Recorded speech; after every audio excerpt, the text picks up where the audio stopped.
Hi, I'm Leland. I'm a technical instructor at Technology Operations, a division of Residence and Auxiliary Services of Central Michigan University. Today I'm going to go over the initial setup and installation of Mac OS X Snow Leopard on your Mac. We'll briefly look at the layer architecture of Snow Leopard, pre-installation procedures, installing the OS, initial configuration, error logs, and installing updates. Whether you're installing Snow Leopard on a new Mac or one that has a previous operating system installed, this video will give you a quick run-through of the features incorporated with Snow Leopard. Let's get started. Understanding the structure of Snow Leopard is fundamental in supporting users who will be using it. Let's quickly take a look at the different layers that make up the OS. This section will only briefly be touched upon in this video, but will be explored in greater depth in later ones. There are 4 specific layers that comprise the Snow Leopard OS. They include Darwin, Graphics and Media, Application Framework, and User Experience. Darwin refers to the open source Unix core that makes up Mac OS X. This is the very lowest level of the system and provides protected memory, preemptive multitasking, symmetric multiprocessing, and a secure user environment. Graphics and Media covers a wide range of services that provide tremendous value to the Apple user. Supported services include OpenGL, QuickTime, and core audio, video, image, animation, and data. Applications Framework harbors some of the most important coding languages of Snow Leopard. Included here are Cocoa, which is based on Objective-C, Carbon, which is largely based on C and C++, and Java. These languages are fundamental to the Mac OS. User Experience refers to all the top-level services that a user will commonly interact with. These are all technologies that help the Macintosh platform stand out to the user and include Spotlight, Aqua, and the dashboard. Now that we've taken a look at the structure of the Mac OS, there are several steps that need to be taken prior to installing Snow Leopard on your Mac. Let's go over them quickly. Before installing Snow Leopard, we need to make sure the machine has the appropriate hardware to run the OS. The base system requirements for Snow Leopard are Mac running with an Intel chip, 1 GB of memory, 5 GB of available disk space, a DVD drive for installation, and of course a display. Some installation options require an internet connection, but we will not cover those. It is also important to make sure your Mac's firmware is up to date before installing Snow Leopard. To do this, navigate to Applications and then Utilities to select the System Profiler to view your boot ROM and SMC versions.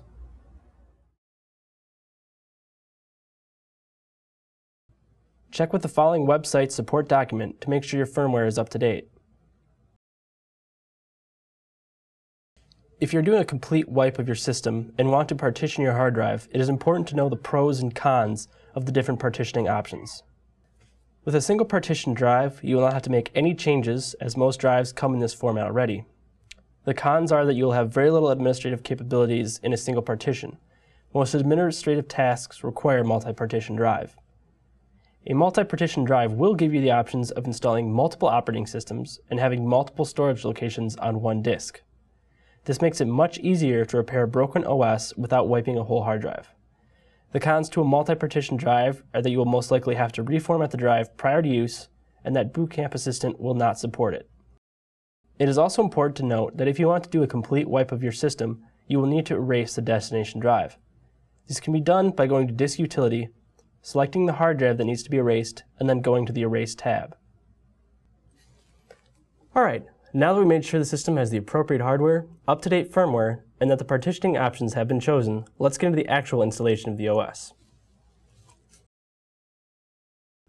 We have 2 options for starting the installation process. The first option involves inserting the Snow Leopard disk into the DVD drive and double-clicking the disk icon when it appears. Continue through the welcome screen and agree to the Apple Software License Agreement. Select the installation destination and then choose any installation options, such as X11, printer support, additional fonts, and Rosetta. Finally, click Install to start the installation. The second option is to insert the Snow Leopard disk and hold down the C key while booting your Mac. Select your main language and continue through the welcome screen.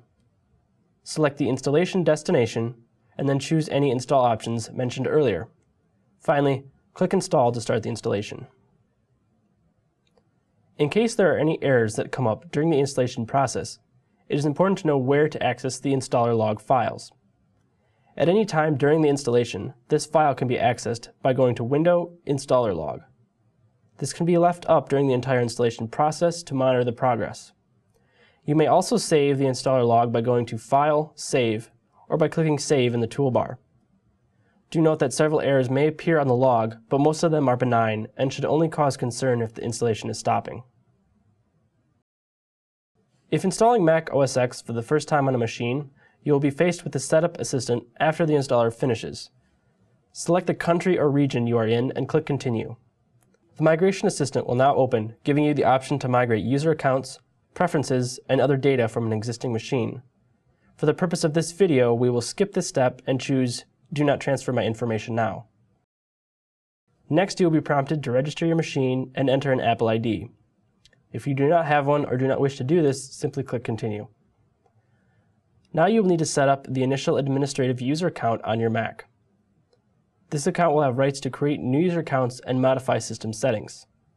If you are connected to a server, you can sign in with your username and password, and Mac OS X will automatically configure and create your account. If you are not connected to a server, you will be prompted with the administrative account creation screen. Enter the desired name for the administrative account along with the desired short name. Enter a secure password in both fields and then click Continue. User accounts will be covered in greater detail in a later video. The option to set up a MobileMe account is presented next. For the purpose of this video, we will skip this step.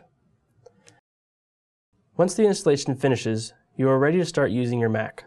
But before we finish, we're going to look at several places on your Mac that can give you valuable information about the OS, its hardware, and connected devices. You can access many important system features from the System Preferences application.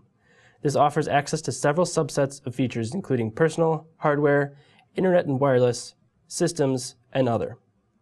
You may search for a specific feature that may be contained within one of the tools by searching in the top corner. If a match is found for your search string, the icon of the appropriate subsection will be highlighted.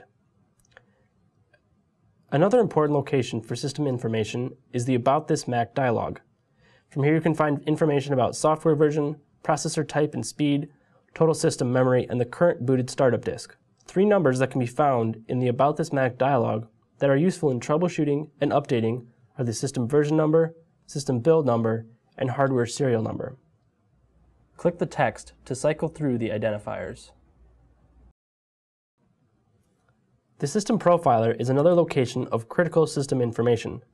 Everything from devices connected, diagnostics, ports, and wireless devices can be found here, along with their associated hardware and driver identification numbers. A very important feature of the System Profiler is the ability to save the current documentation for your system to review it later in case of system failure. In order to do this, go to File, Save, and choose the appropriate name, location, and file format. The last section we will look at is running software updates. The software updater can be opened by clicking Software Update from the Apple menu.